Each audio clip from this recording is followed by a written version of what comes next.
సమిష్టిగా ముందుకు వెళదాం, ఫలితాలు సాధిద్దాం. ఇది ముఖ్యమంత్రి కిరణ్ కుమార్ రెడ్డి పదే పదే చెప్పే మాట. ఆ సమిష్టి తత్వమే ఆయన బృందంలో కొరవడినట్లు కనిపిస్తోంది. ఏ కొత్త పథకం ప్రకటించినా దాని గురించి మాట మాత్రమైనా చెప్పకపోవడంపై సహచరులు గుర్రుగా ఉన్నారు. అందుకే అవకాశం వచ్చినప్పుడల్లా ముఖ్యమంత్రిని ఇరుకును పెడుతూ జలక్లిస్తున్నారు. ఫలితంగా కిరణ్ మంత్రివర్గంలో మంత్రుల వర్గాలు తయారయ్యాయి.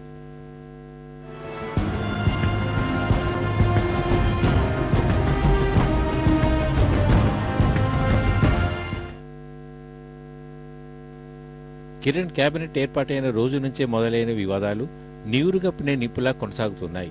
సహచరులను సీఎం కలుపుకొని పోవడం లేదన్నది ప్రధాన ఆరోపణ. మంత్రుల కంటే తన పేష అధికారులపైనే ఆయన ఎక్కువగా ఆధారపడుతుండడం కొందరు అమాత్యులకు మింగుడు పట్టలేదు. కిరణ్ విధానాల్ని కొందరు సీనియర్లు ఏమాత్రం జీర్ణించుకోలేకపోతున్నారు.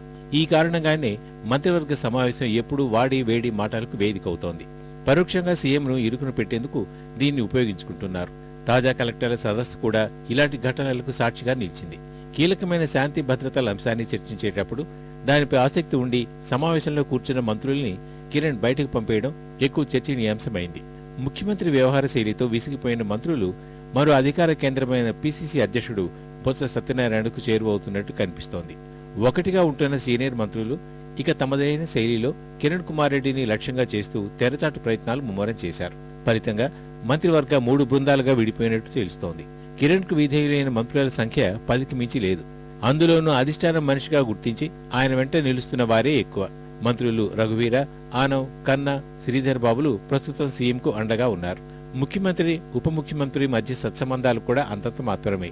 ఇక సీనియర్లైన జానా, డిఎల్, వట్టి, పొన్నాల వంటి వారు కిరణ్ పై గుర్రుగా ఉన్నారు. పితాని, విశ్వరూప్, తోట నరసింహ, బాలరాజు వంటి వారు ఈ మధ్య కాలంలో బొత్సకు దగ్గరవుతున్నారు.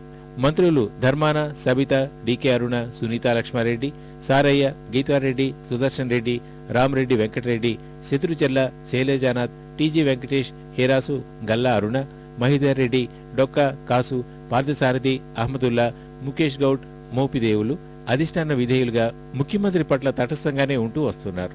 దాన నాగేంద్ర మాత్రం ఎవరు సీఎం అయితే వారి పక్షమే అన్న సహజ ధోరణి కనబరుస్తున్నారు. శంకర్రావు వ్యవహార శైలి గురించి ప్రత్యేకంగా చెప్పే అవసరం లేదు.